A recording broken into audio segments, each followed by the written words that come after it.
I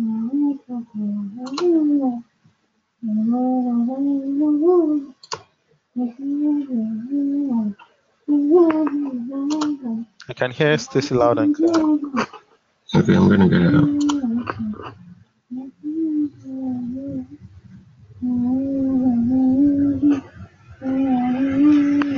And audio is now broadcasting.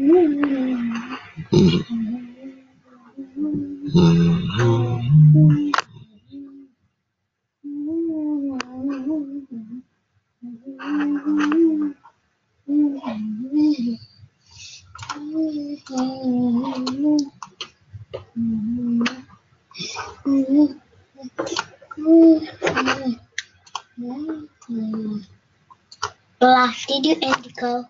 Did you end the call? What's happening on your phone? What screen can you see? Can you see the? I see you. I see the home screen. You're seeing me too? Yeah. Okay, you shouldn't see me now. You're out. Yeah. Okay, just give me a minute.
Oh man.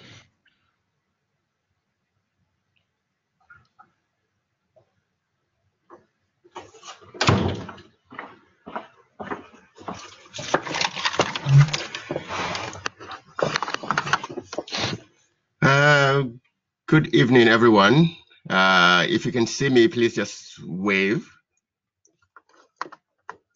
If you can hear me, just wave. Okay, thanks, Sunday Adams. Thank you, Aderonke. Thank you. We have Chinyere. Myra, thanks a lot. Chinyere, can you hear me? Okay, we're just gonna wait for 5 minutes and then we will start. So it's 4:05. We'll start at 4:10 on the dot. Thank you.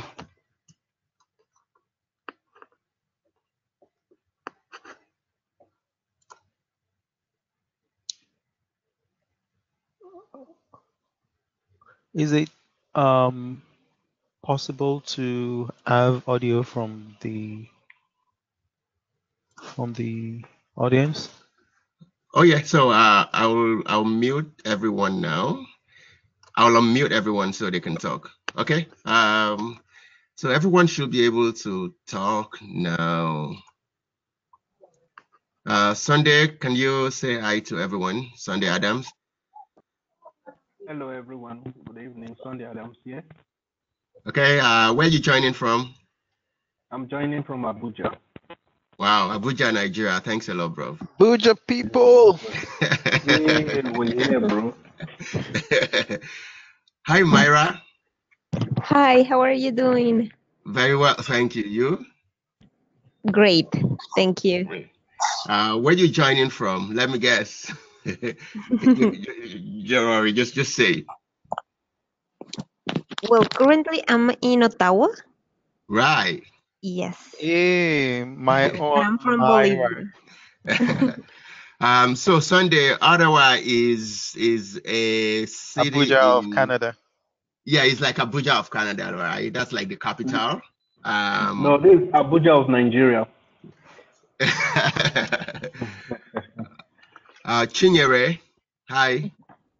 Hi, Chi. Hi, Right.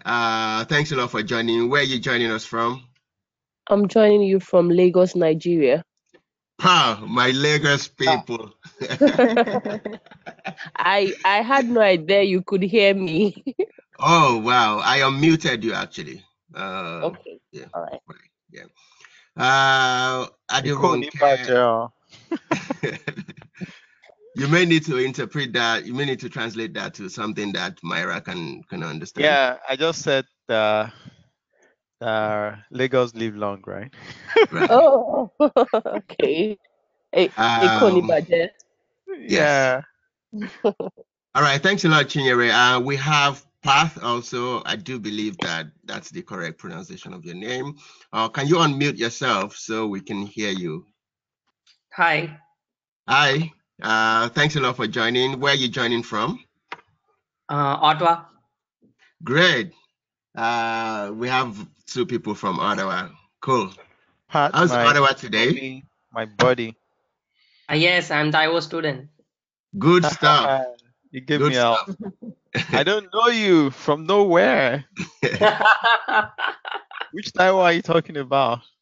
Taiwo Abraham. I think that name um, is familiar. I'm trying to send Adirunke. If please unmute yourself. Please unmute yourself. Hello, everyone. Oh, hi. Hello. Who do we have? Okay, that's This is Adirunke. Adeola. Right. Yes, Thanks a lot for joining. Where are you joining us from? Lagos, Nigeria. Those are my people, Lagos people. Last giddy. How's Lagos today? Good, peaceful, quiet. Good Good. stuff. Sounds good. Sounds like the dream Lagos. Yeah, exactly. Right. So in 2 minutes, in 1 minute we will start.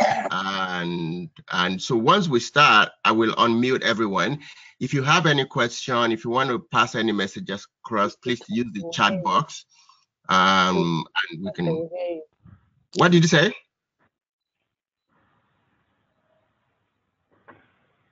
I guess that was in for you. Right. Yes, I agree. Okay. We will start now. Right. So thank you very much, everyone, for joining this online info session facilitated by Helping Other People Succeed, HOPS. So I'm just going to spend the first few minutes talking about what the webinar is and what HOPS is, what we do, and the areas that we cover. And then I'll hand you over to our main facilitator, Taiwo Abraham. He will introduce himself, run through his profile, and then he'll do a deep dive into the presentation today. During the course of the presentation, if you have questions, please use the chat box to send your questions. At the end of his presentation, I'll read out all your questions to him and be assured that he will answer them effectively. So HOPS basically stands for Helping Other People Succeed. It's a social enterprise that myself and Taiwo co-founded to be able to provide coaching, mentoring, some bit of training, resume development, and a lot of other stuff to professionals in some selected career lines and professions. These are the things that we do basically. These are the things that we do. We do group coaching and mentoring. Last year we ran a one-on-one coaching initiative where we spoke to 40 people across 4 countries: Nigeria, Canada, the United Kingdom, and the USA. We also do one-on-one coaching and mentoring. We do regular online info sessions and webinars, something like this. We do speed mentoring. We're going to be doing a lot of speed mentoring. We're going to be going to institutions, colleges, and we'll be providing some bit of mentoring to them. We also do site training for real-world experience and certifications. We help professionals to get interview ready by doing mock interviews and informational interviews. Because we work within a selected space, business analysis, project management, agile, scrum, and all of those things, we're able to refer people that have passed through helping other people succeed for jobs. So for example, if there is a project coordinator or project manager role in an organization that we have a foot in, we can easily look at the people that we've mentored or coached or trained, and then we can refer them to those jobs, and then we help with resume development. These are the areas that we cover for now, right? Business analysis, project management, change management, agile and scrum, business intelligence and data analytics, and some bit of entrepreneurship. We believe that very soon we'll be able to bring on board other professions, but for now, these are the areas that we cover. So I'm gonna hand you over to Taiwo now, who is our major presenter, and Taiwo will run us through the presentation. Remember, if you have any question, please use the chat box, and at the end of this presentation, we'll answer all of your questions. So just give me a minute while I make Taiwo the right presenter, and I also give him. So maybe you just make me have control of your keyboard and not presenter. You have it. You have it. So when you're ready, Taiwo, you have the floor. Can we see your screen?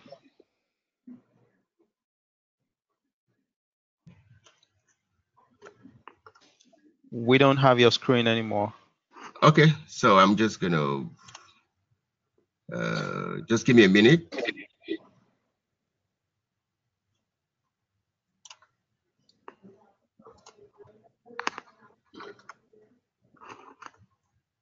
Okay. Okay, so you have control of the mouse and the keyboard, and you can use my screen. Okay, cool.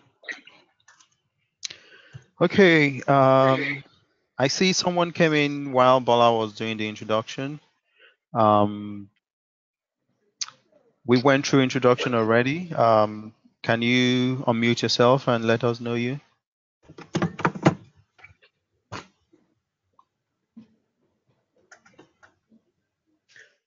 Okay, we're going to go on.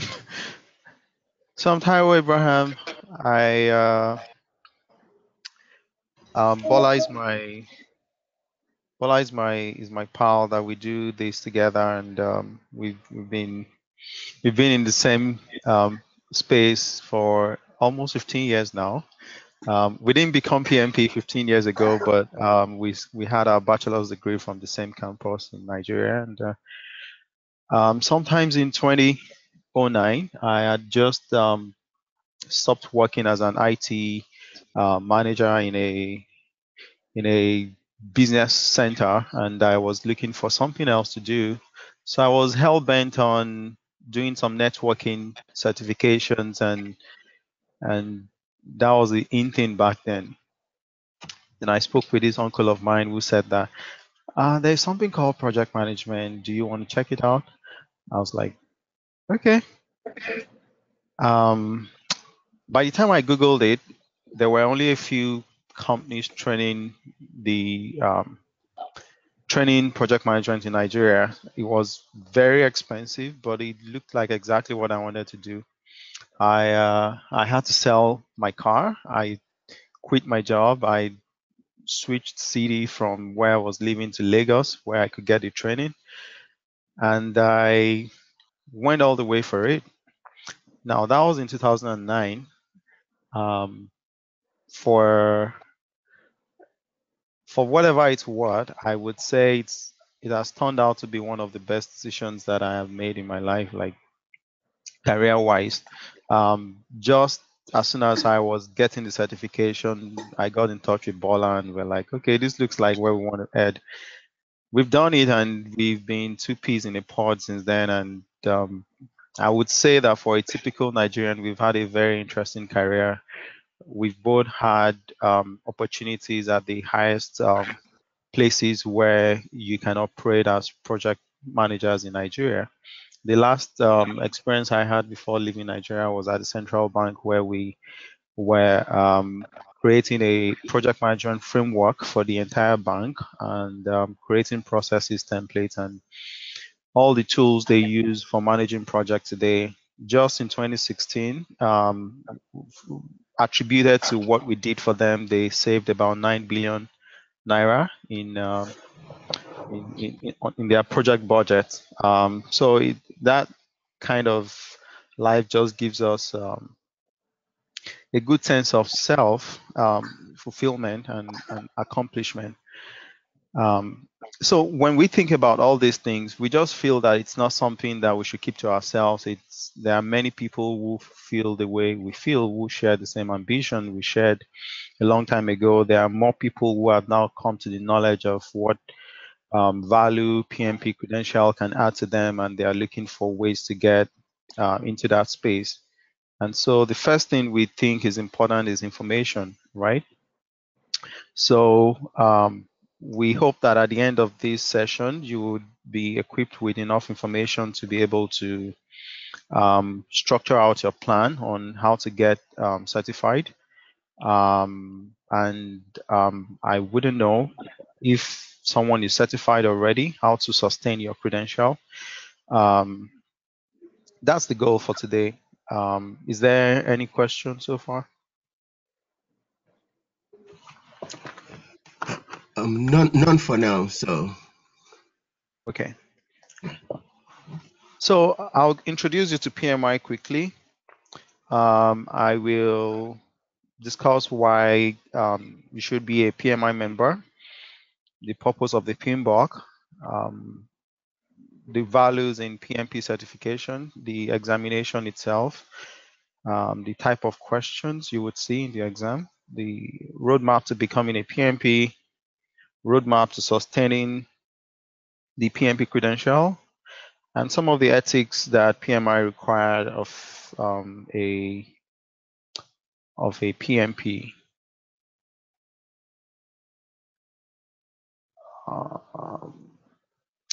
So the PMI is a Project Management Institute. It was founded in 1969. This year we'll be celebrating 50 years of PMI.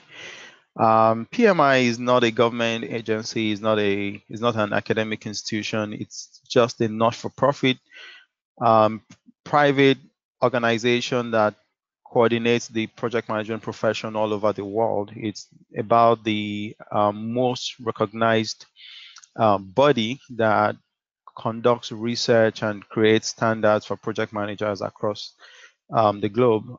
Over the years, they have published the PMBOK. The PMBOK is the Project Management Body of Knowledge Guide. It's a compilation of standards that that project managers apply in the execution of their jobs and creating repeatable processes to deliver consistent value to their clients. So the PMI has no authority to in any of these in any country. It's all just a voluntary kind of affiliation for anyone who wants to be part of PMI. They made a landmark progress in the US in 2016 when they got an act through the parliament to legislate the inclusion of project managers in government projects and big programs. So far, that's the only country that recognizes Project Management Institute as a leading professional body. Every other part of the world, they recognize PMI as a good institute to be affiliated to if you're a project manager. And so the respect you get as an affiliate of PMI is the same respect that they have for PMI itself. I had to clarify that because it's unlike how you find yourself in countries where there's some kind of license you have to obtain for you to be a for you to practice or something. There is no such regulation. It's totally voluntary, but there's a lot of value that it confers on you once you become a member. There are over 860 PMP credentials in more than 210 countries. That tells us that nearly all over the world you find PMPs. There are other credentials that PMI provides, but we focus on PMP today. Personally, an example of some of the values you get from being a PMP credential holder is on a trip I made to India some years ago. I was in a meeting, business meeting, and I was having this conversation, and someone walked up to me and said, I've heard you speak for a few minutes. I think you are a PMP.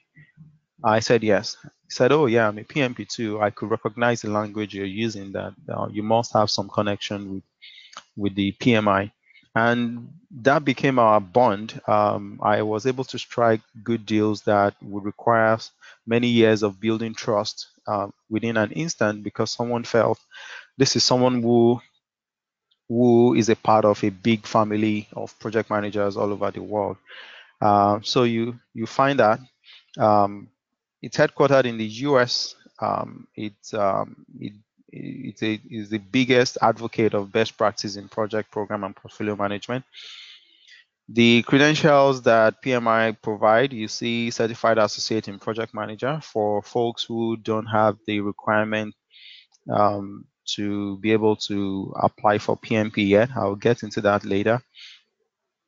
And then you have the PMP itself, Project Management Professional. You have the Risk Management Professional and the others that you have on the screen there.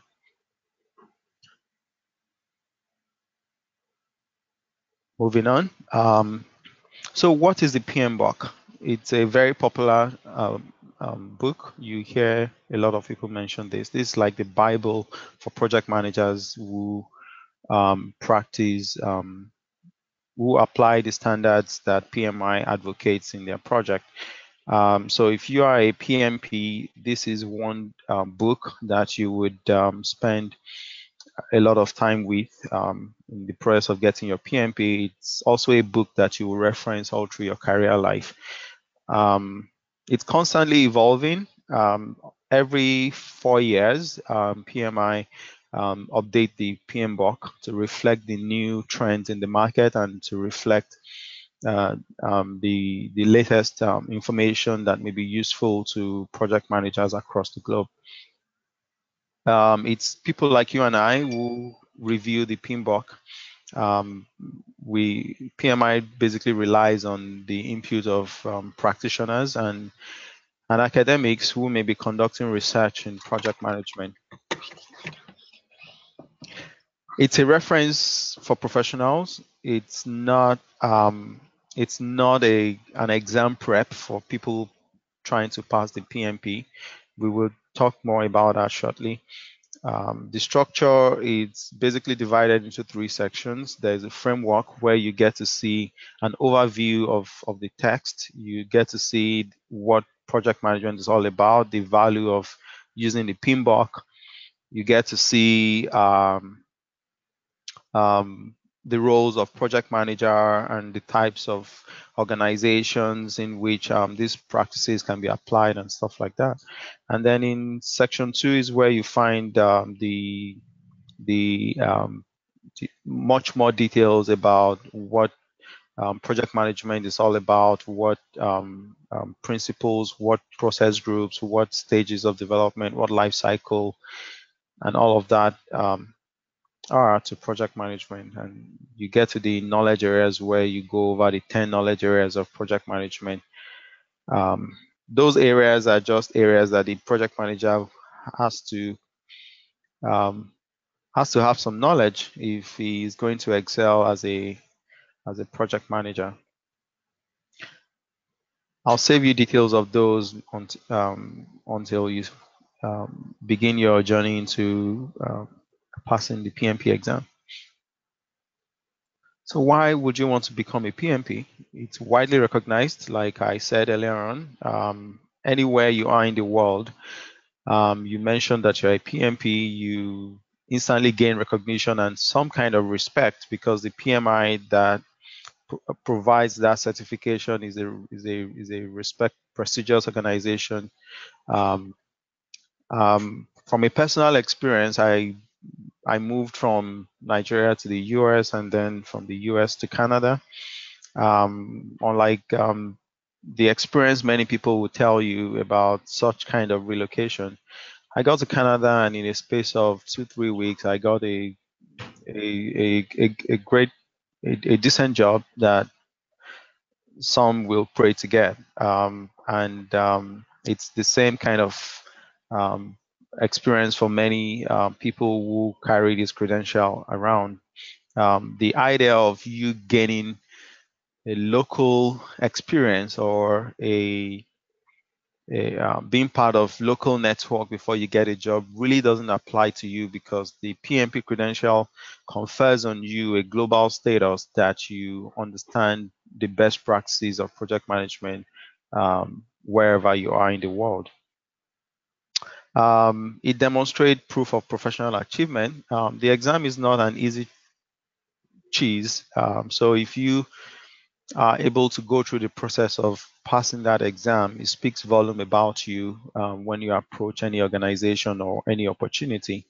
I will rather hire an inexperienced PMP than hire a project manager who has had a lot of experience doing trial and error on projects. And that ties into the next point, that it improves the way you manage your project.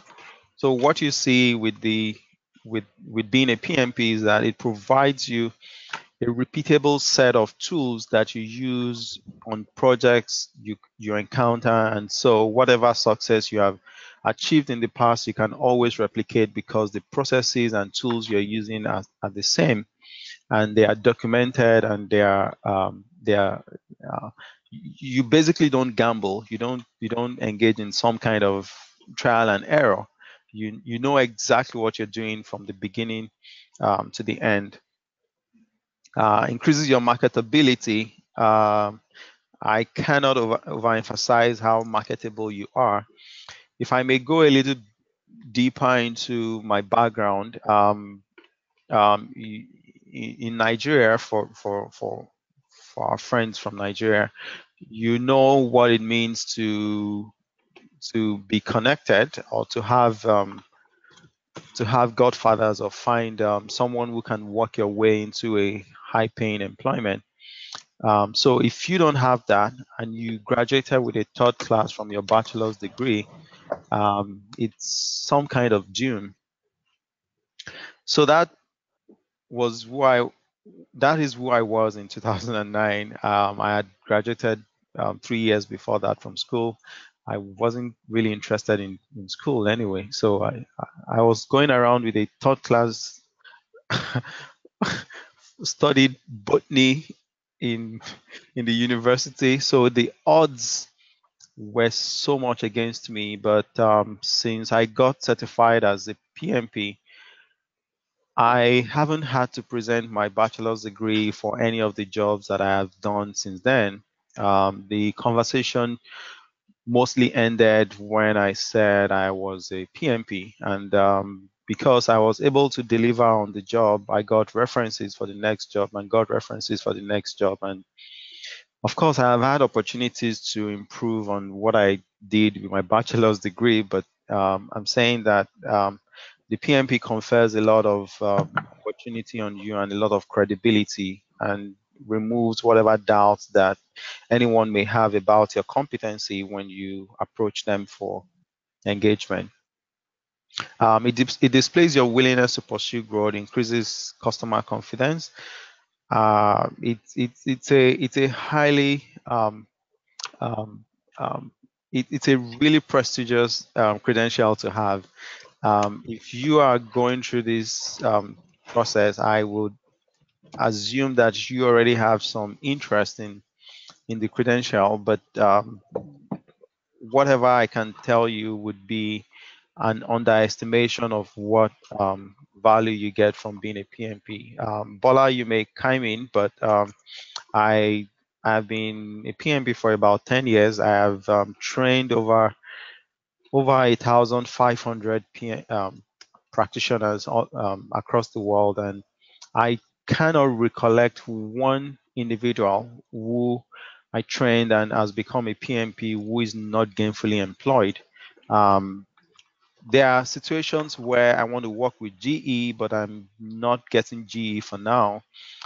So you may not necessarily land your dream job, but you have a lot of opportunity to keep you busy and productively busy while you pursue your dream job.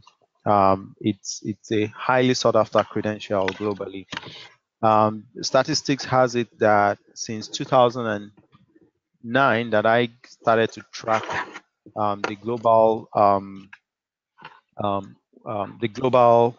rating of the PMP credential. It's one of top 5 most valuable professional credentials all over the world.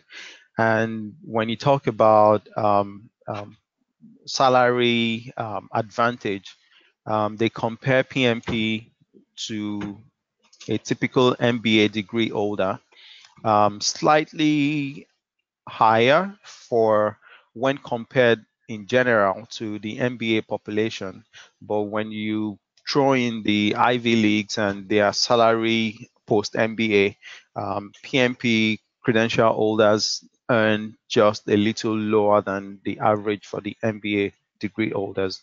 So what I'm saying is that you don't even need a college degree to be able to earn the same pay that an MBA degree holder would earn. That tells you there's a lot of respect for this credential.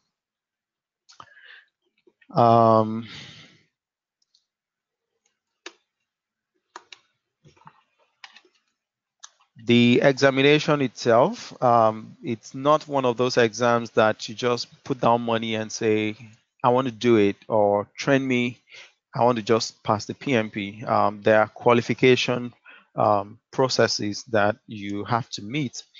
The first one is that you need to get an education. The education has to be project management related. So if you don't have a degree that has a course in project management, you would need to enroll in one of the accredited education providers for project management. You need a minimum of 35 hours of project management education. That is standard. You need that right from when you want to start applying for the exam. Prior to you applying for the exam, you must have had as much as 3 years of project management experience, 3 years post-bachelor's degree. If you don't have a college degree, you need the 7 years post-secondary school or high school. You need a 6 years of project management experience. If you have all of that, then you might get a chance to get approved to take the PMP exam. So the exam will last 4 hours. It's all MCQ, multiple choice questions. The 10 knowledge areas that PMI thinks the project manager should be competent with would be tested. You will have 200 questions, but only 175 of those questions will be graded. There are 25 of those questions that are pilot. They are being tested for future purposes. And so They will not be graded pass or fail. Don't try guessing which of your questions will be those 25 because they are designed for you not to even know the difference. It will be a waste of time to start looking into can this be one of those 25. So just go into the exam like you want to take a 200 question exam, and it spans 4 hours. So there are some of the times that people don't pass this exam, not because they are not knowledgeable, not because they don't know the answers, or it's just the rigor of sitting down for 4 hours and trying to get through the PMP exam. The way the exam is structured is like you, as a project manager, you resume a day job and you have 200 files on your table, and you need to resolve each of those in 4 hours. The exam doesn't test your knowledge of definitions or your knowledge of terminologies. It tests your application of the knowledge of project management. So what you would see would be situation-based kind of questions that gives you a scenario and then tells you to answer the question based on your knowledge of best practices and some of the standards you must have seen in the PMBOK. There is always one correct answer. If you find two similar answers, you just need to look well. There is always only one correct answer. Any other option will give you 0 score. There is no negative marking. You should make sure you finish the exam. It's not like the GMAT or GRE that getting a question wrong can hurt your score.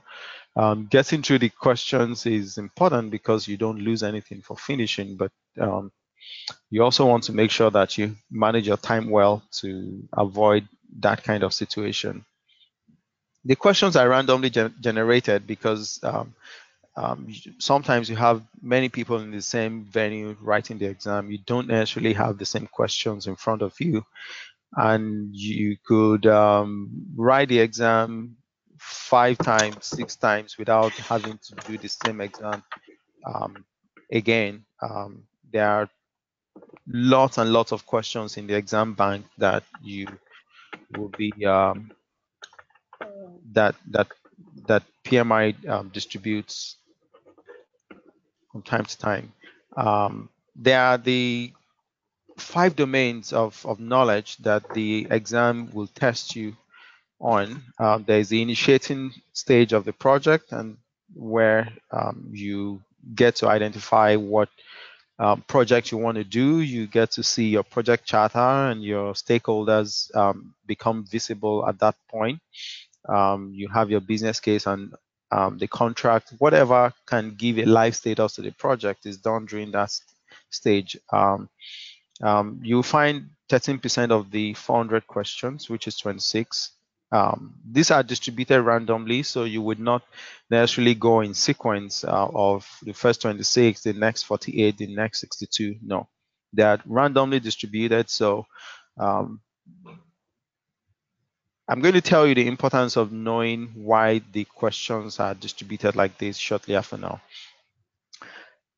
So planning takes 24% of the whole of the 200 questions, and you have executing taking 62 of those questions, monitoring and controlling taking 50 of those 200, and closing taking the remaining 14 questions.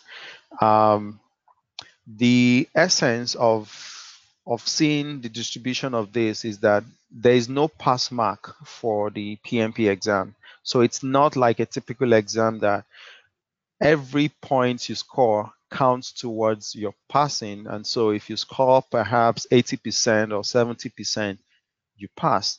No, the PMI wants to see that you are efficient in all the domains of knowledge that a project manager has to be efficient.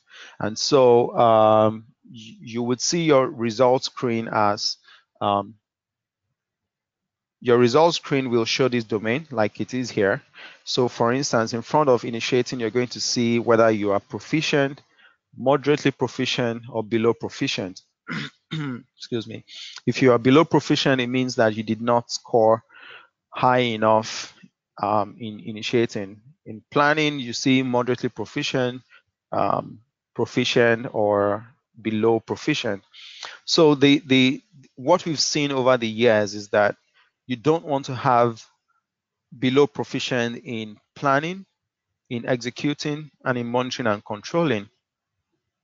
Having below proficient in just executing can make you fail the exam.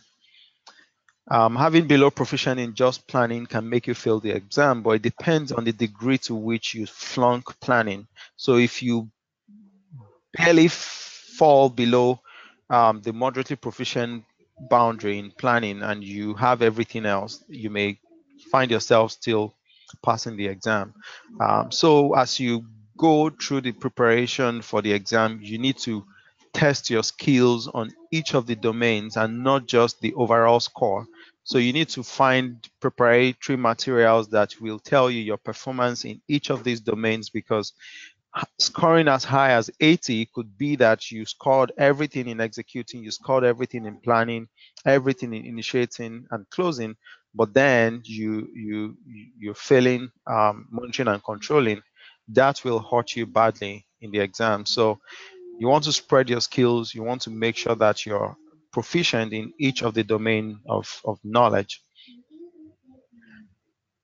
So like I've mentioned already, the exam is scenario based. You don't get to do a lot of definitions. The definitions would help you in sorting through the options in the MCQ, but the exam itself will not test your knowledge of definition. If you're taking the CAPM, which is a certified associate in project management, you would find some questions that are testing your knowledge of definition, knowledge of terminologies, and some of those kind of book stuff. But for the PMP exam, you need the knowledge of definition and terminology so that you can eliminate answers in the MCQ and filter down to the correct answers.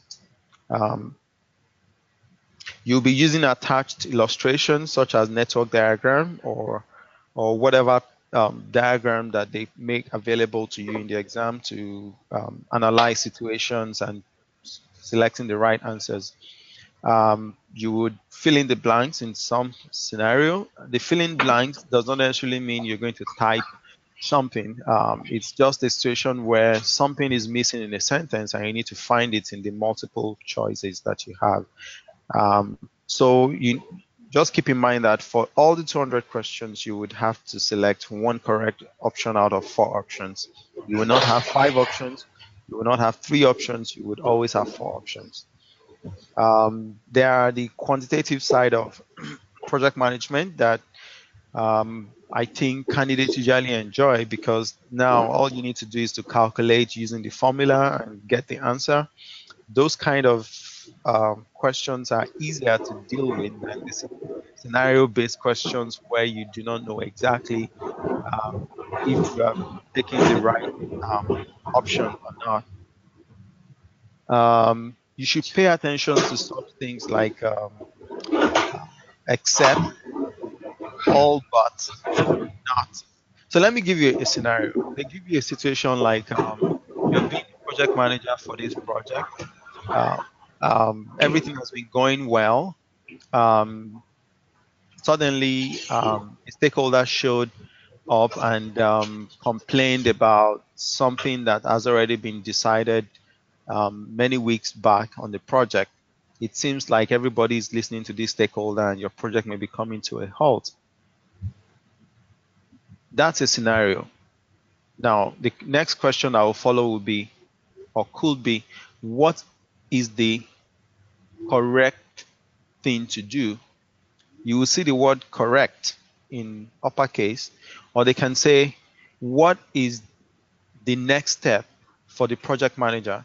You will see the word next in uppercase, or you can see something like, what is a corrective action to take? You will see the word corrective in uppercase. You need to pay attention to those kind of words because they usually would help you to know how to think about the scenario.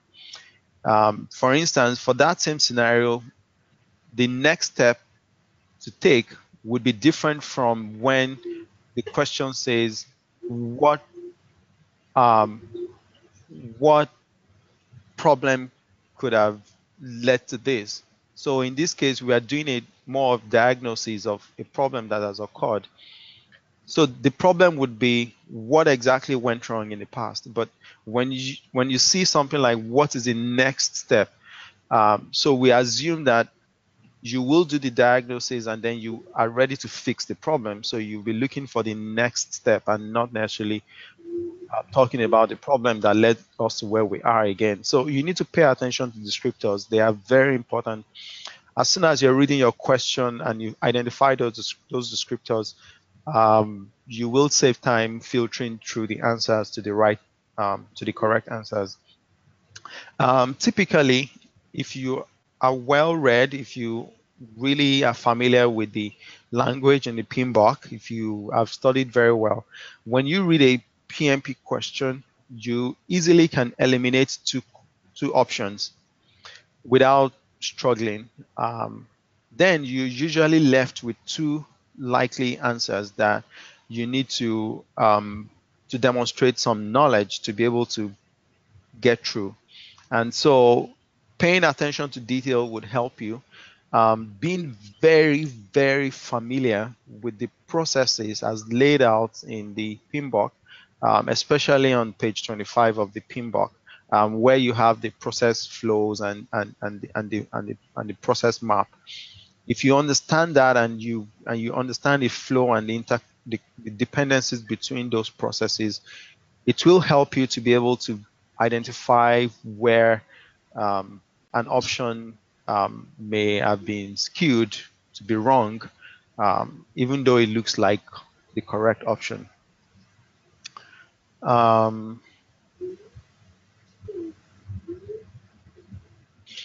So I'm going to get into the roadmap to becoming a PMP. We usually advocate that you become a PMI member. The reason for that is just because you have you enjoy some discounts when you want to apply for your PMP exam.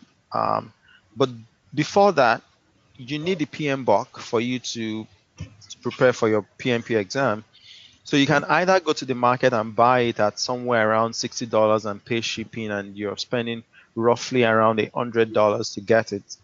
Or you can become a PMI member, and as soon as your membership is accepted, you have access to an e-copy of the PMBOK. And so that means you can avoid the whole process of having to ship and buy the PMBOK hard copy.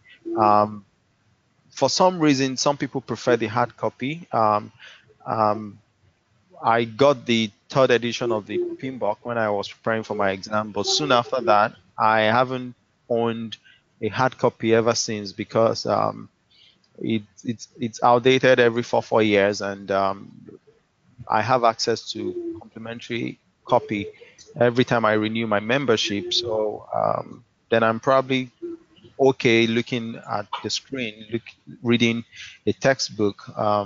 But for those who don't enjoy reading from screen, they usually would want to favor the hard copy. But the good thing is that you can always download the complimentary copy and print it out if you have access to cheap printing. So when you become a PMI member, you can submit your PMP application.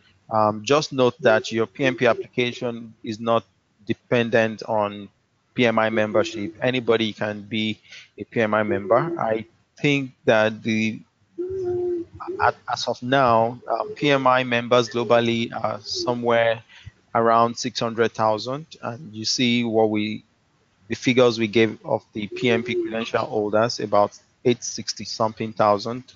So that means there are PMPs who are not necessarily PMI members, but there are lots of benefits for being a PMI member. I may get into more details on that if we have time, or if we get questions regarding that. Okay, then when you submit your exam application and it's approved, you schedule your exam with Prometric, and then you go take your exam. But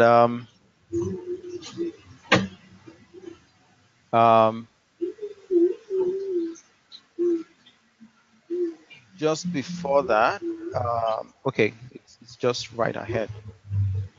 I can quickly tell you about some of the principles of PMI. A project uh, does not exist without a charter. So this is a standard according to PMI. There are many projects that happen out there without a project charter. In many organizations I have worked with, we did project that we did not necessarily create a document called the project charter, but does that mean the project charter did not exist? No, we had a project charter. It's just the nomenclature that was different. So what is important for PMI is that you need to have a document, or you need to document the information that provide what we call the project charter. So the project charter is foundational to whatever success you would have on the project. That's a PMI standard. Project scope includes all of the work and only the work that is required to succeed on the project. That is, you don't include works that are good to the vendor or that are good to the client. It has to be only the work that contributes to the success of the project as far as the client is concerned. So if you have a contract that says you should deliver 10 laptops of XYZ specification, that is all that should be included in the scope. Adding some nice to haves like maybe shock pad or maybe accessories, nice to have accessories. Yeah, it may be of value to the client, but as far as scoping of the project is concerned, it has to be exactly what meets the requirement for the project. Activities are estimated by the team. That is, the project manager doesn't go into silo and create the estimate for the project. The team should all be involved with estimating activities. It just increases the credibility and the integrity of those estimates. Lessons learned should be collected throughout the project. Um,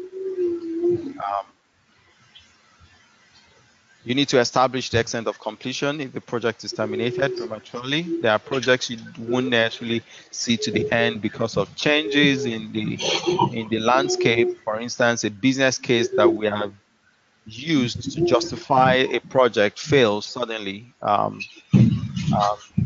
we need to stop the project. So let's say, for example, Bola and I decided that we're going to embark on a project. The project is to help newly landed immigrants to get settled in Canada into job space. And we have invested, say, 5 months of work into that project. And suddenly, Canadian government came up and said, from today onward, we are no longer welcoming immigrants. What would be the justification for continuing that project? The business case has failed, and so we would be looking at modifying that project to solve a different problem or terminating the project completely. And so those are some of the things that you want to establish when you terminate a project. You have the work breakdown structure, which usually is the basis for all the planning activities. You have quality, which should not be an afterthought. You need to think about quality ahead of whatever execution that you're going to do on the project. Project management plan should drive how the project work will be carried out. So project management plan is not a document you create and keep on a shelf, and then when you finish the project, you come back to check if you have worked according to your plan. The plan should continuously drive the project and continuously get updated as change requests are being approved all through the life of the project. Risk should be identified throughout the project. You need to identify all stakeholders to prevent changes. So this is not something you can do one-off. It's an iterative process. Every stage of the project you get to, you would need to think about stakeholders all over again. I can go on and on, but these are just basic principles. And the reason why we decided to mention some of these principles is so that you can identify that what PMI stands for is more of an ideology and not necessarily um, um, um, how do I say this? The logo or the badge of being a PMP is not necessarily the assets that employers are buying.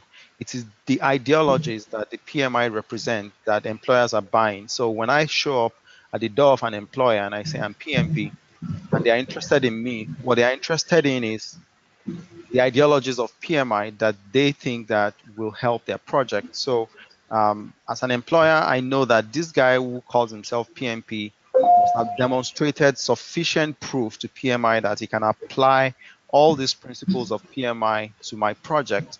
And because these principles have been delivering success over the past 50 years, I can trust that this guy is also going to be successful on my project.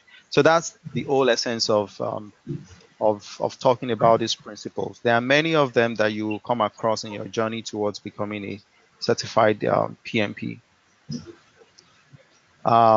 You can see there are some more there. I need to start wrapping up now. So applying for the PMP exam itself, you can easily go to the PMI.org and or you can use this link on the screen to get a PDF version of the handbook that spelled out in detail every step of the application and some of the requirements you need to submit.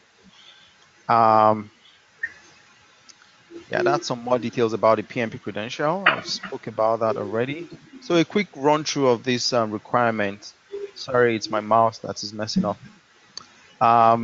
As far as degree holders are concerned, you need 4,500 hours of project management experience, 3 years of experience, or 36 months of project management experience. I'm going to tell you why this is important.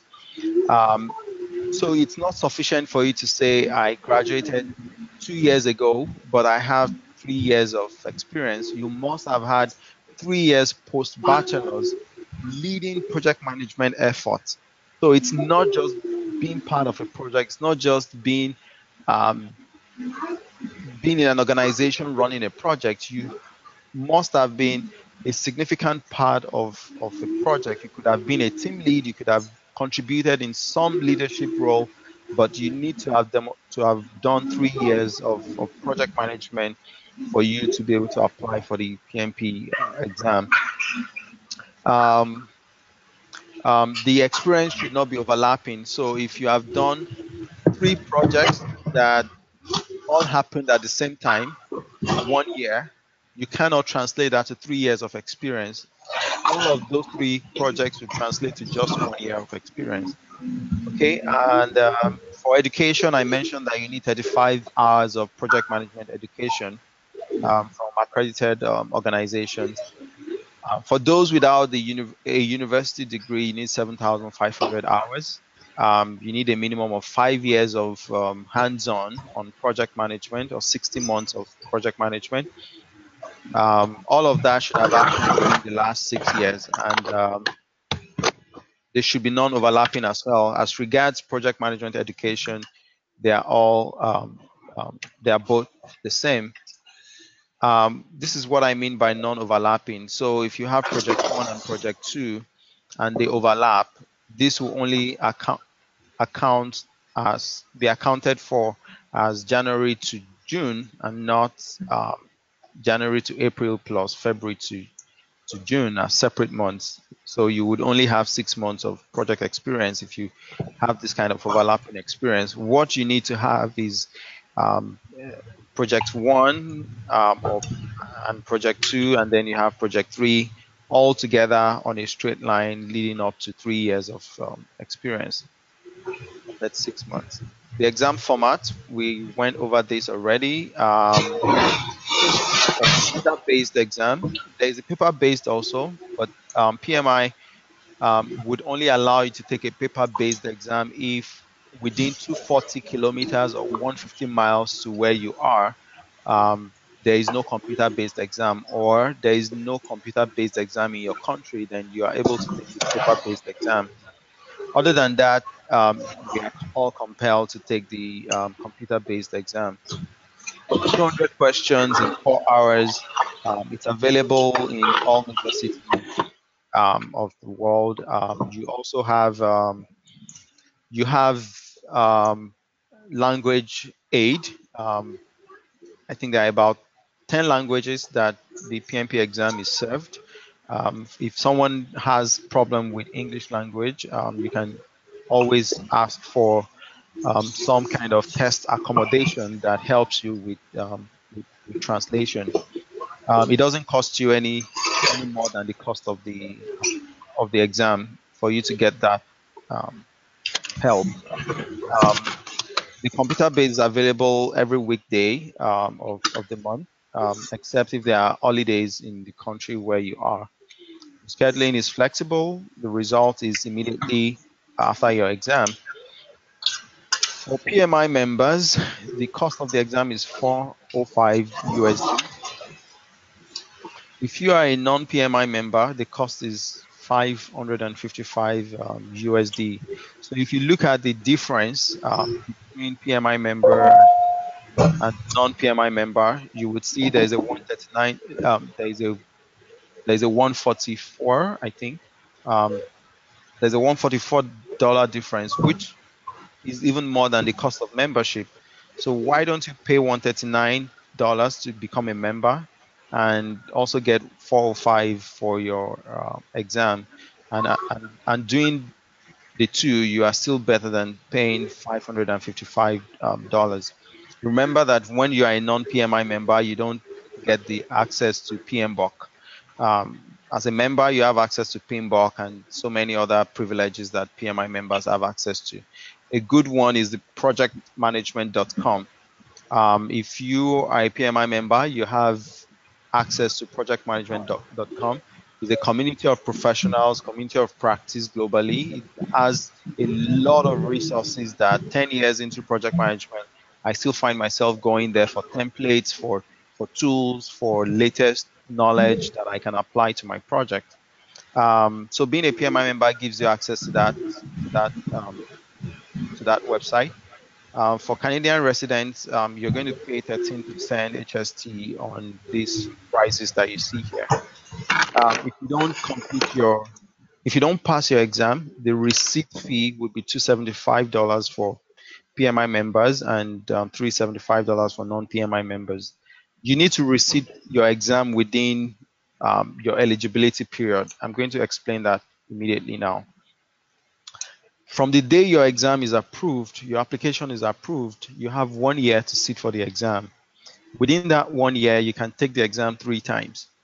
If you fail it first, you need to pay additional $275 to reschedule the exam. If you fail it again, you can take it a third time with another $275. After that, you need to hold on for another 1 year before you can apply, and then you would have to start afresh with another $4 or $5. But if you do not sit for your exam until the end of the 1 year, your eligibility expires. You lose your application. You would have to qualify again for the exam.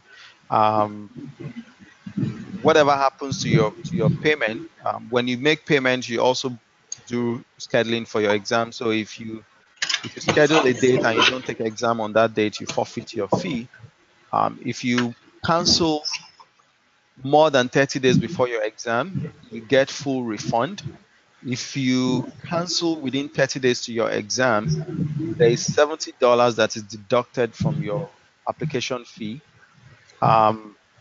If you have to reschedule within 30 days to your exam, you need to pay another $70 to reschedule. If you want to reschedule 2 days to your exam, it's not possible. If you want to cancel 2 days to your exam, it's possible, but you get no refund. What that means is that you would be able to pay $275 at a later date to receipt for the exam.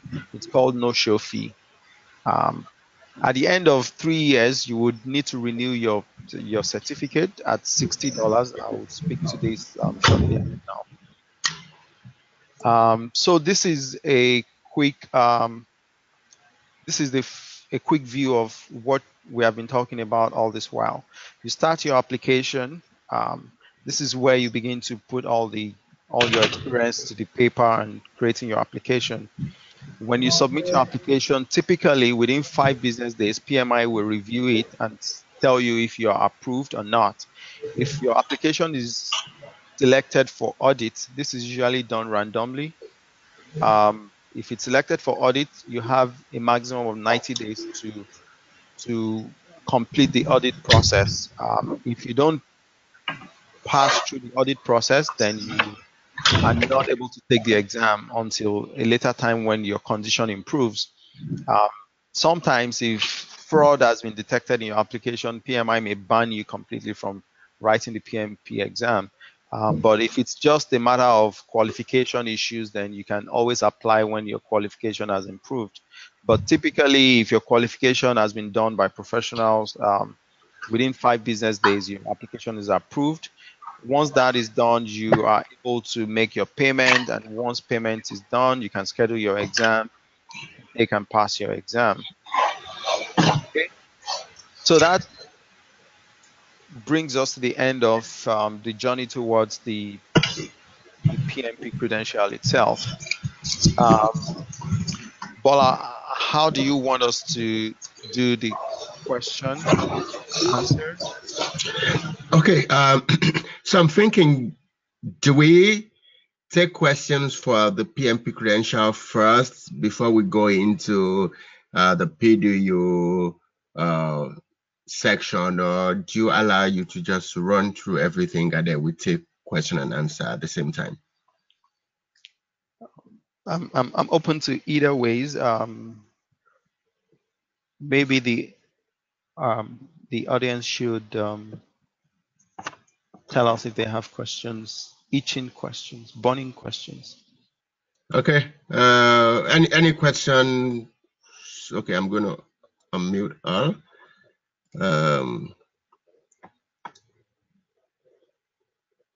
Okay, so unmute all participants. Yeah. Right. Okay. Okay.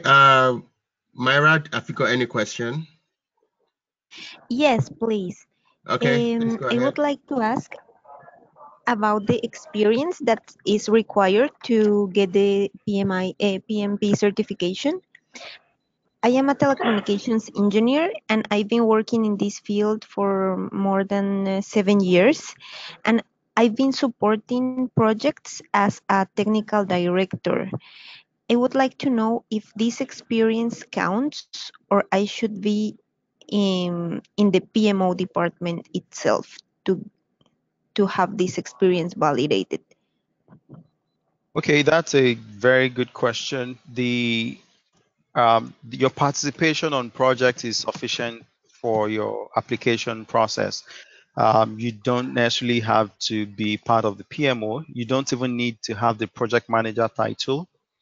Okay. You don't need any of those. As long as you have contributed to project in significant ways in all these years that you have been working with your organization, that's just fine. Okay, thank you. Thank you very much, Taiwo.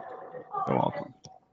Okay, any other question from anyone before we move to the, okay. So Adironke is saying, please, can you shed more light on the project management experience? Okay, so let me say this. When I graduated, I didn't go into project management immediately. I was a volunteer with the Red Cross, Nigerian Red Cross, and I was a state youth coordinator at some point before moving to the national level. And because of my role in that organization, I was constantly initiating projects and supervising projects and leading stuff. So I did that between 2005 to 2009. So at the time when I was applying for my PMP exam in 2009, I had no formal project management experience as a project manager, but I had all those leadership role where I have um, where I had oversight for projects and was part of projects. And unfortunately, I was selected for audit, and they even had to do a more a deeper scrutiny of my experience. And they eventually said, okay, this is good enough for you to apply for the PMP. What we do, and that's part of the things that we can do for you at HOPS, is to look into your resumes, look into your past experiences, and help you to see how we can craft your application to meet the needs of the PMI, not necessarily doing anything unethical, but just being able to identify what are those experiences you have had that contribute to the PM kind of experience that PMI wants from you. Does that answer your question? Okay, right. Thank you. Yes. Right. Okay, so Taiwo, we've got a question from, and I'm always very careful with this kind of question because I get it a lot, and I'm saying to myself, how do I respond? Do I want to get into this space at all? So someone is saying, and this is only for the guys in Nigeria, does HND count as a degree? So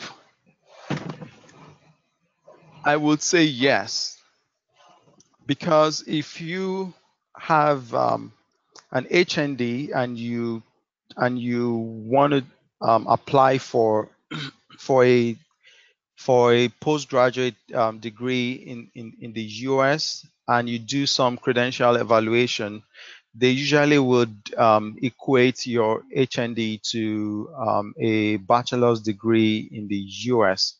So I'm very certain that PMI will accept HND.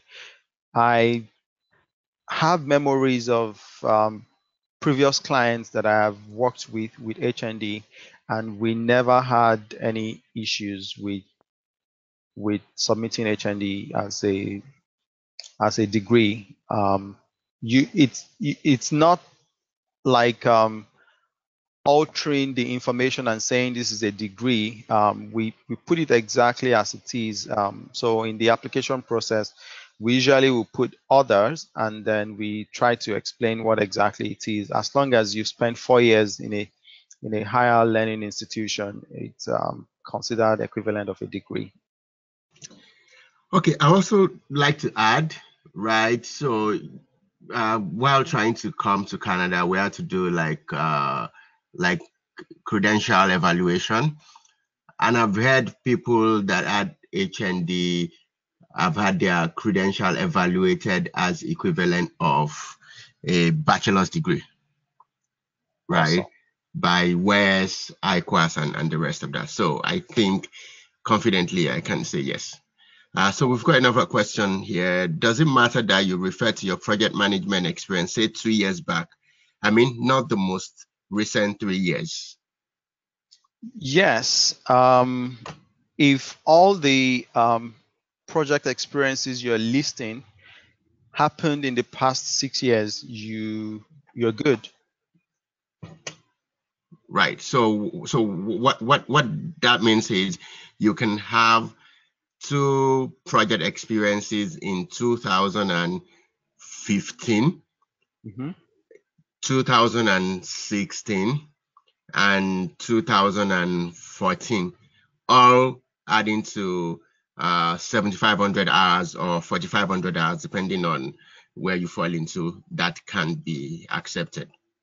So what is not acceptable is that in the last 3 years, you have not done any project. Right. So whatever you have in the past 6 years would not get you through.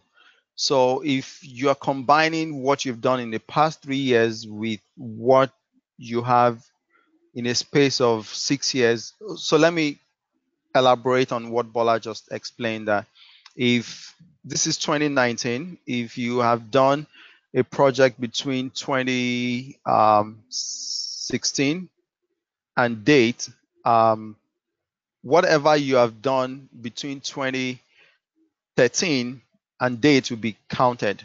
But if you haven't done anything since 2015 January and you have 3 years of experience between 2015 and 2013, it won't be accepted because the past 3 years has been blank. Okay, so there's another question here. When someone is a member of other professional bodies like the Nigerian Society of Engineers, does it give any edge or advantage? Not that I have seen with PMI in particular. I have seen other professional bodies give some acknowledgement to PMP credential, but not PMI acknowledging any of these other credentials. What I can say is that once you become a once you become a PMP credential holder and you need to renew your certification at the end of 3 years, those kind of other credentials or affiliations can help you retain and sustain your PMP credential.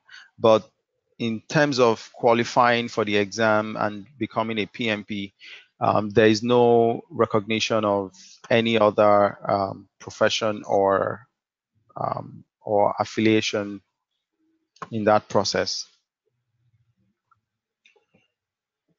Okay, looks like we don't have any other question for now. So we can move to the next segment. So let me just quickly wrap up going through these. I'm not sure we have any PMP on the call, but just to let you know what is ahead of your PMP journey, we will just talk about the credential cycle, because people are usually like, so you mean I go through all of these processes and I still need to renew my credential every 3 years? Taiwo, that's rigorous. Like, so just take it easy. It's not that bad. So this is the continuing certification process. From the day you pass your credential exam, it starts counting. 3 years down the line, you need to fulfill some requirement. The requirement is that you need 60 PDUs. We call these PDUs professional development units. How do you get PDUs? You need to participate in PDAs, professional development activities. What are these PDAs? These are things that keep you current, activities that keep you informed of the latest trends and events in the project management space, things that keep you relevant to employers that hired you on the ground that you are a PMI credential holder, you are a PMP certified person. So in order to keep the quality of the profession, the PMI insists that as long as you are an active credential holder who is still in the job space, you need to keep yourself fresh. I'm going to elaborate more on the PDAs on the next slide, but you need 60 PDUs in 3 years. When you get this 60 PDUs, you need to complete an application to renew your credential at the end of the 3rd year. Sometimes you can do it ahead. You will get notification when it's about time from PMI that your credential is nearing the 3rd year cycle. So you need to start submitting your PDUs and apply for renewal. It's just a form you fill, okay? You don't have to write any exam again. You just fill the form and then you pay the credential renewal fee, which is $60. I showed us that at the beginning.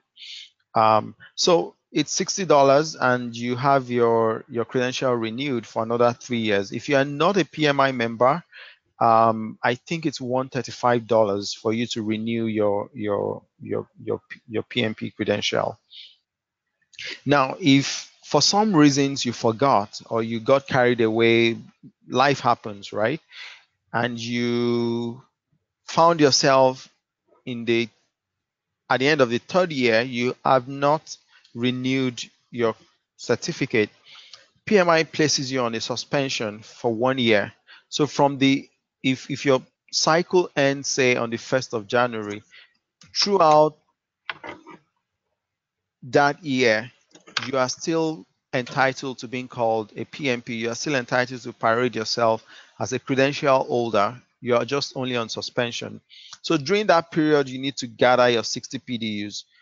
If you are able to gather your 60 PDUs within that period and pay your renewal fee, then you are reinstated. If throughout that year you did not succeed at renewing your credential, then the credential expires. What that means is that you cannot claim anymore that you are a PMP. It will be violation of ethics and violation of PMI code of conduct to say that you're a PMP at that point. If you want to be a PMP again, you will need to go through the entire process of applying for the exam, passing the exam. And the good news is that if you don't think that you want to continue to renew your credential, you can apply for a retirement status. So if you apply for a retirement status, you can remain a PMP for life without having to submit anything. But once you apply for a retirement status, PMI would not expect that employers are still checking you on the registry if you are a PMP or not, and so it's possible you won't be found in that registry anymore. But it's not violation of ethics to say that you are a PMP. PMI just does not expect that you are still engaged with organizations as a project manager. Okay, now let me go a little deeper into this whole thing.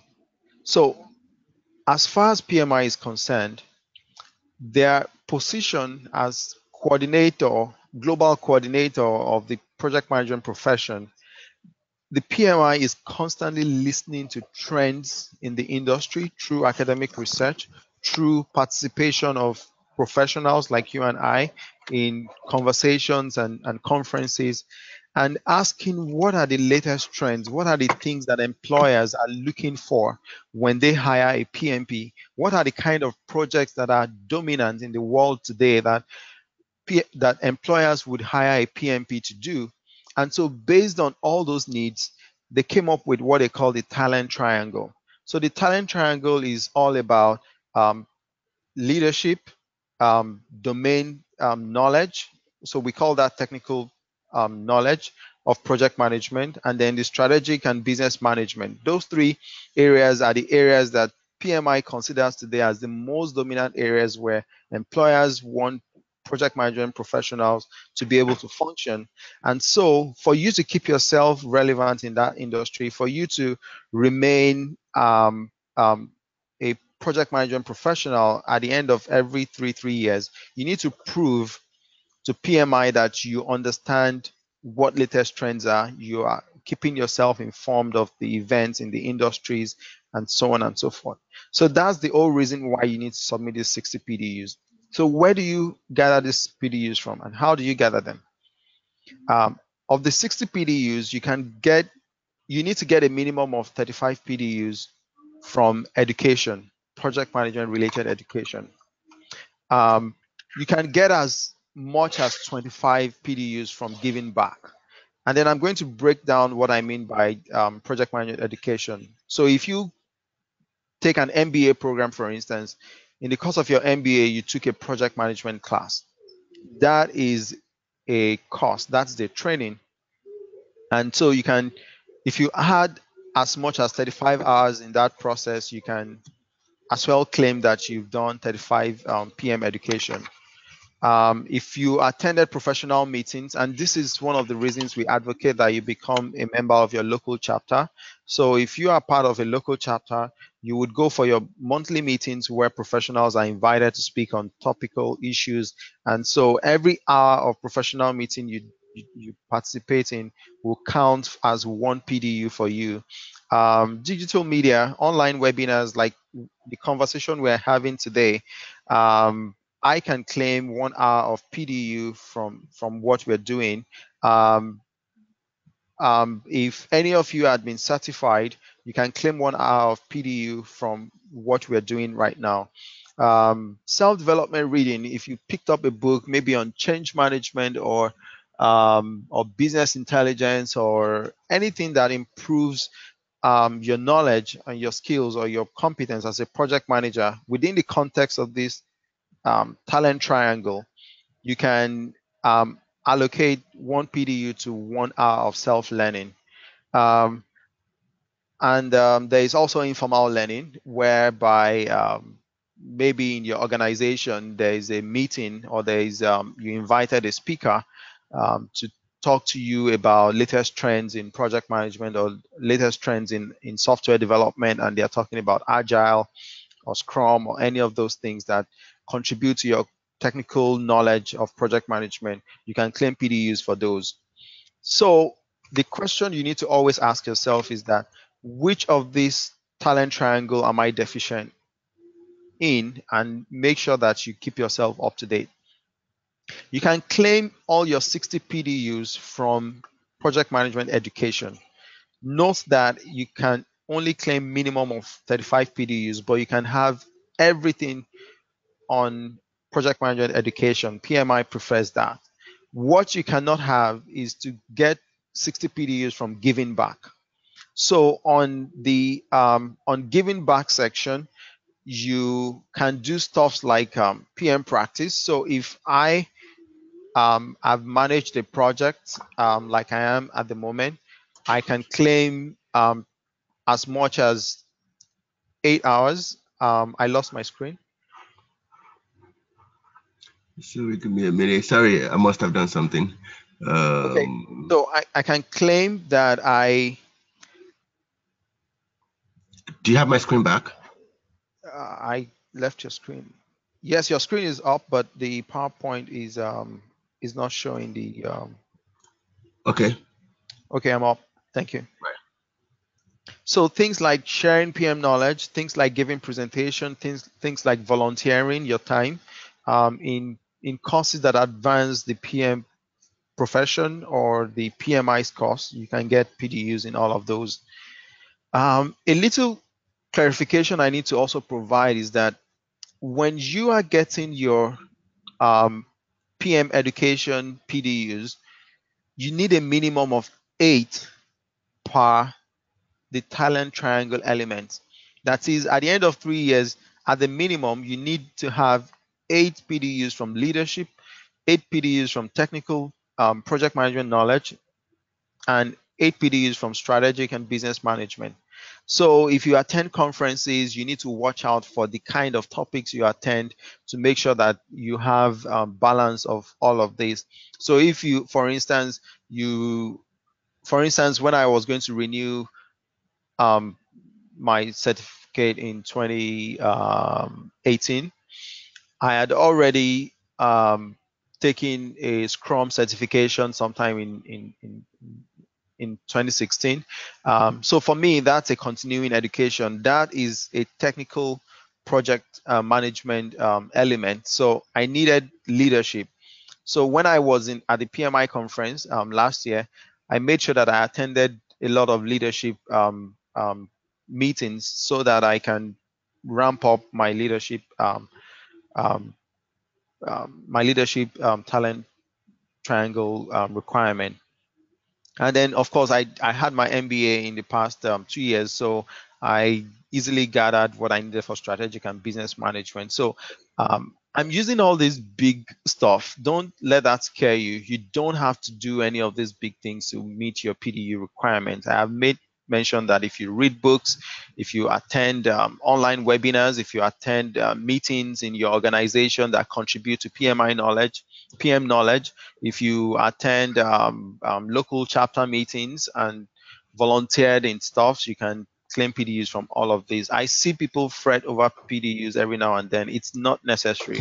If you are active in any way at all, you usually would have your PDU requirement. What I have done to help clients in the past when they don't have their PDU requirements is to provide them some kind of education or some kind of um, project management materials to go through and to demonstrate that they went through it, and then I'm able to award them PDUs for the hours they spent doing some of those activities. So it's usually not a bad one that you are 2 months to the end of your cycle, you don't have visibility of your PDUs yet. If we look into the activities you've done in the past years, you usually can claim some PDUs. For instance, from Myra and Pat, if you were PMPs, the program you're doing at Algonquin would give you as much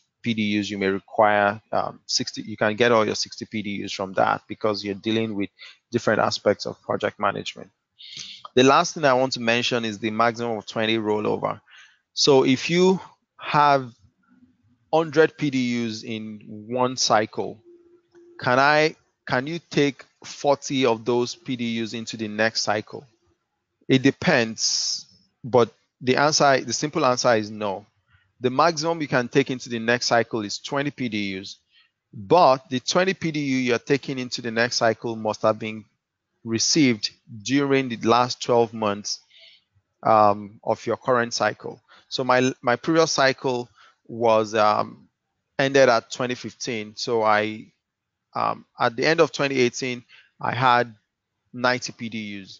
I don't need 90 PDUs, right? So I want to roll over whatever is excess. I can't take 30 PDUs into my current cycle. I can only take 20 into my current cycle, but those 20 must come from the months in the last the months, the 12 months leading to the end of my cycle in 2018. I hope I didn't confuse anyone. So if you look at the diagram on the screen, you would see something like year 1, year 2, year 3.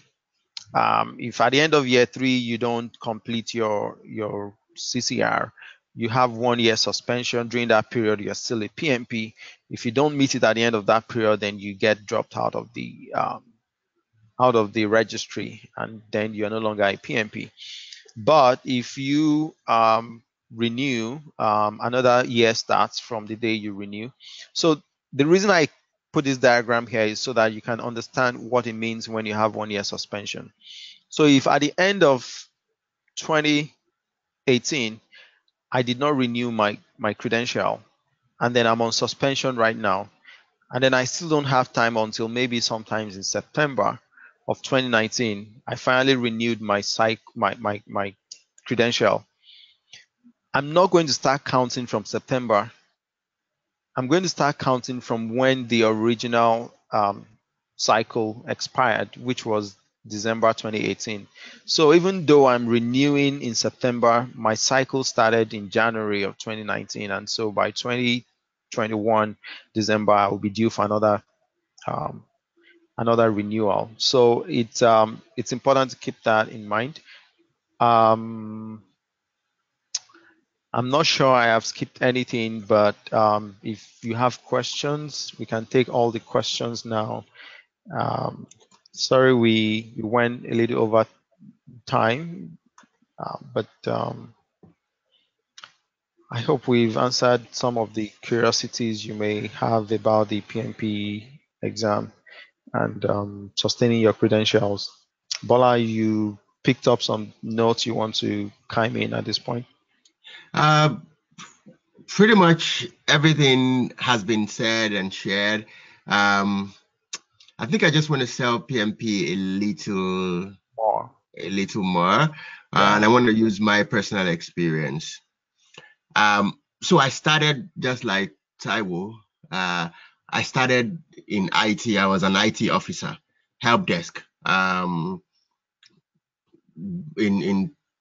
in Nigeria, in Lagos. I was an IT officer. I was literally just doing the IT support thing, helping people to connect their system to the internet, helping them to change their power packs and all of those. And I was not really fulfilled. I didn't like what I was doing, and I wanted to do project management. So what I did was I started flinging my CVs around to people to say, hey, I want to be a project manager now, and I'm looking for an opportunity. do you want me? And nobody was calling me for interview, right? And in August of 2011, I wrote the PMP exam, and then I passed. And within 4 months after my PMP certification exam, I got a job with a consulting company as a project manager. First ever. And my salary went from 100%, right? So I was earning something around 75 to 80K. After I wrote my PMP, within 4 months, I got a job as a project manager with a consulting company, and I was earning 180K, right? And from then, it's been a blast, if you know what I mean. I don't know, Taiwo, I think I invested like just $1,000 on PMP. And now you need to understand, right? 1,000 US dollars from where we came from, $555 for the exam. And then the remaining, the dollar was still very strong, X, Y, and Z. And in less than 1 year, did I say 1 year? In less than 1 year, I made $1,000 back outside of normal monthly salary. And it's been like that.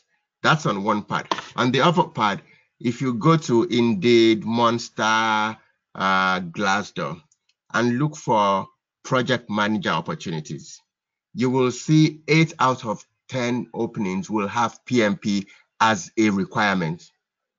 Some will have it as a must-have. Some will have it as a nice-to-have. But that requirement is always there. Also, project management professional certification is not only for project managers. A lot of management positions now require knowledge, understanding, and maybe a certification in project management. PMI hasn't paid us for this, but it's what we've experienced, and it's what we know, and it's what we want to get as many people as possible to be part of. And this is a little I can add to that.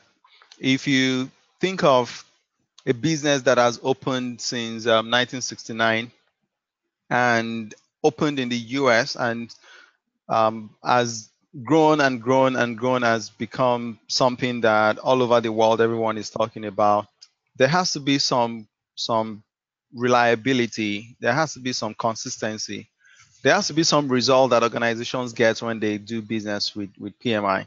The only value on the credential you're seeking is the contribution that PMPs in the past have contributed to the industry. It is the recognition of the contribution of PMPs right now that will make an employer to see a new PMP and say, come on board, because it seems these guys, when they show up, things get better.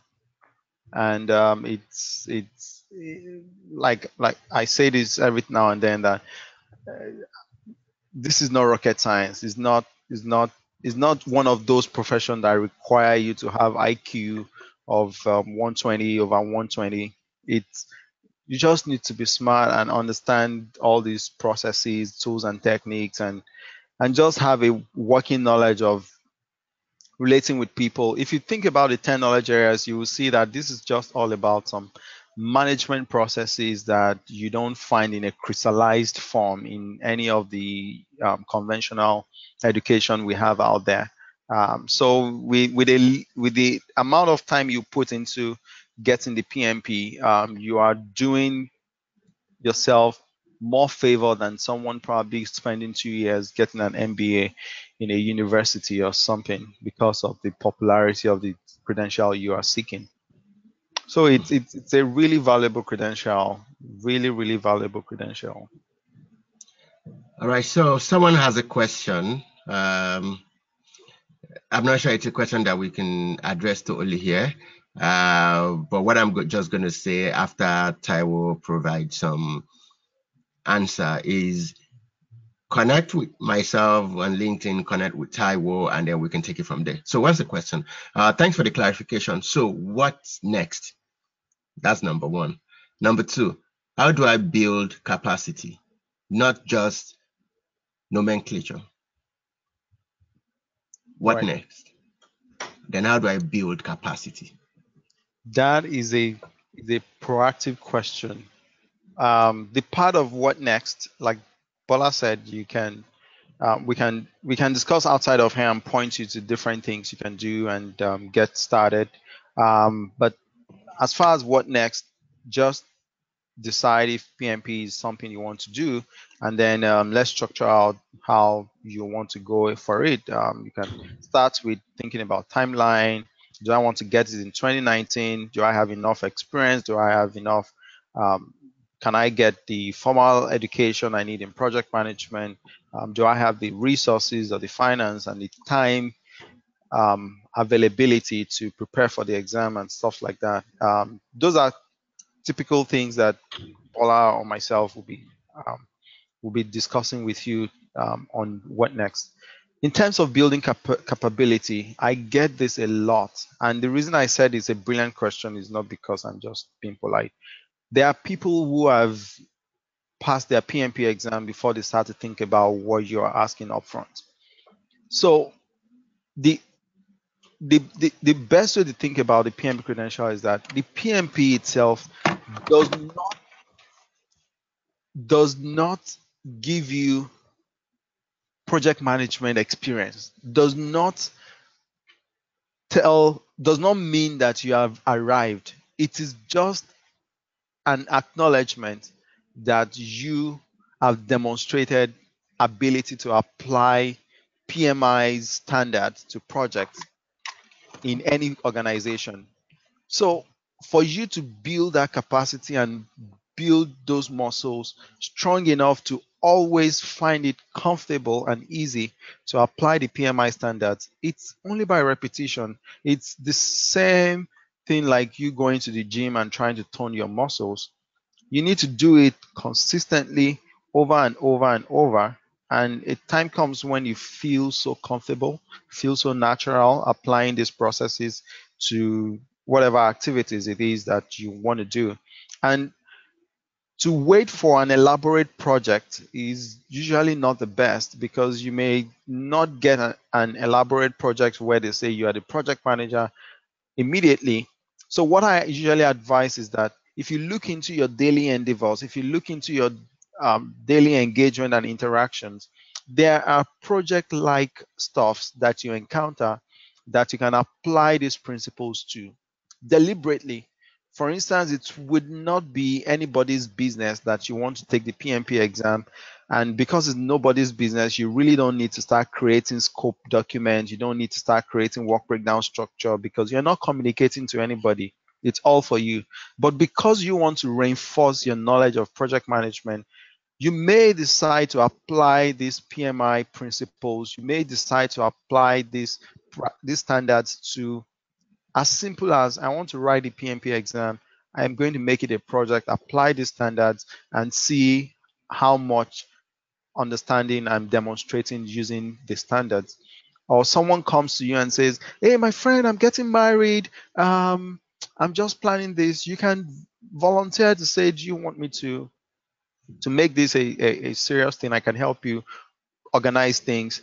You can volunteer. You can volunteer in places. There are many places where they would appreciate the knowledge that you have. And in some of those places, you never know what comes out at the end of those kind of engagement.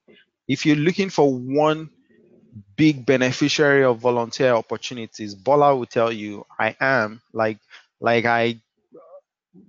My beginning with PMI would not even be possible if I wasn't volunteering for the Red Cross. I wasn't in the Red Cross to make anything, but when the time comes to account for the time I had spent with the Red Cross, there was my volunteer experience there to account for my requirements. So it's important that you just tone your muscle, apply the knowledge on a consistent basis, find opportunities every now and then. We joke around. Bola's family and mine, we are very close. We joke around these guys are just too serious, or they are PMP, or you bring up a family conversation, we're like, okay, let's put it on a PowerPoint and let's see the flow, the workflow, let's see the breakdown. And people are just laughing at us like, guys, easy, this is just an informal thing. But the idea is that we're toning some muscle. So even if it's not for us, it's for those people we're dealing with. So make opportunity out of everything that comes your way to train yourself and remind yourself of the standards. It helps, it pays off. Sorry, I talk too much. All right, so I think I know. Interestingly, I think I know the person that asked the very brilliant question. Yeah. So let's talk. Of course, I know you too. So let's talk, right? Yeah, let's talk. Remember, I just got a connection request from Path. Connect with Taiwo, connect with him, connect with myself on LinkedIn. We're building a pool of mentors and coaches that can provide some bit of guidance, some bit of direction to professionals in business analysis, project management, change management, and all sort of that through the social enterprise, helping other people succeed. Any last word from you, Taiwo, before we just hear one or two things from the attendees? Yeah, many times I have found myself being too generous with time. I say that, oh, contact me if you need any question, if you want to. People are just probably respecting my time. I'm the one who says you should contact me. So if anything at all comes up and you need clarification or you need any kind of help, that's the spirit of what we're doing. Don't hesitate to contact me. Like you would always get some kind of help that can make things easier for you. Okay. Any other word from anyone? Ajironke, Atinuke, Chinyere, Damilola, Myra, Okay. Sunday. I actually have a question. My name is Chinyere. Yes. So thank you very much, Taiwo and Bola. It's been quite interesting. But throughout your presentation, I kept wondering what the difference between PMP and CBAP is. Okay. Because I've been looking at both of them. Right. And this is the first time I'm having someone clarify the meaning of PMP. But okay. CBAP, I know, Bola, you have qualifications in both. Yep. So I don't know if this is the right place to ask that question, but okay. Yeah, I can just jump in for 1 minute. CBAP is Certified Business Analysis Professional. It's a certification for business analysts provided, administered, conducted by a different body, a different organization called International Institute for Business Analysis. Maybe we will hold another online info session about CBAP. Okay. Right. Yeah, but one is for business analysis, the other is for project management. Okay, and they're not related in any way, they're different. In terms of the certification, they're not related, but in terms of the function, they are related. So a project manager and a business analyst work together all the time on projects. Okay. But the certifications are different. They address different functions, and they accredit different capabilities. But those capabilities relate together on projects all the time. A BA works with a PM works with a BA all the time on projects. And in fact, if you are a PMP and you are due to renew your certificate, having got a CBAP, you have almost 45 PDUs from that. The same thing for CBAP. If you're trying to renew and you have PMP, you have good chunk of PDUs because they acknowledge the complementary nature of the certifications. Okay. All right. Thank you. I just one more question. While you were doing your presentation, you mentioned something about a charter. You said project management must have a charter or something. I didn't really understand what charter is. Okay, quickly, that was actually going a little too much into the weed, but Okay. it's a document that is produced that gives a life status to a project. So before a project manager gains authority over a project or identifies a team and begin to apply organization's resources to a project, it usually would require a formalization of the project itself, and that formalization happens through a project charter. So what I was trying to explain was that in many organizations, they will not call it a project charter, but it's just nomenclature stuff. They may call it any other name, but as long as you have your project manager identified, you have a business justification for the project, you have an idea, the project brief, you know the stakeholders, you have resources, then you have completed the things that a project charter would ask you to complete. Okay. It's just an initiating document. Okay. I'll just read more on that. Okay. Thank you very much. All right. Thank you, Chinyere. So we've got some feedback here. Good meeting. It's a great pleasure to be here. Thank you, everyone. Any other question from anyone? Any comment? If there is none, I'll just wait for 1-2 minutes and we'll close the session. All right, mine is just word of appreciation. This is Sunday Adams. Yeah. Yeah, it was indeed a very good session. I really enjoy and appreciate you guys. Nice work you're doing here. I'm looking at where we can, with this team that you have, possibly we get more people. We should have constant engagement because we see you guys now.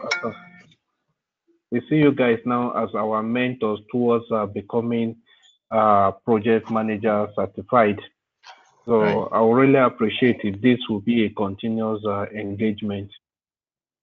Yes, it will be. Apart from the online info sessions that we plan to hold regularly, mentoring, coaching are part of the other things that we've started doing, and we're going to continue to do. Putting more structure to it using the platform of HOPS.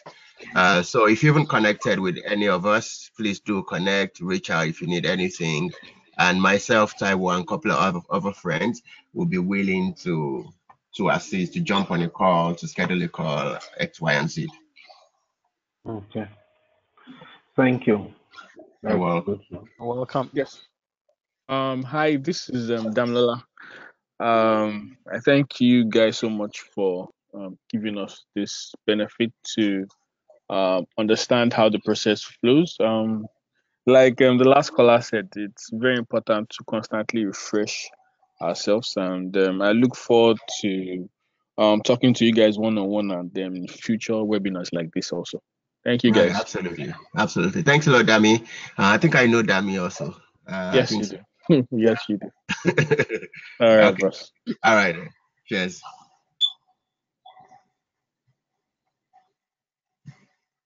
Okay. Looks like that will be all. Thank you once again, everyone, for joining. Some of the guys that are joining from Nigeria, I know it's like, what, 12 o'clock? Thank you.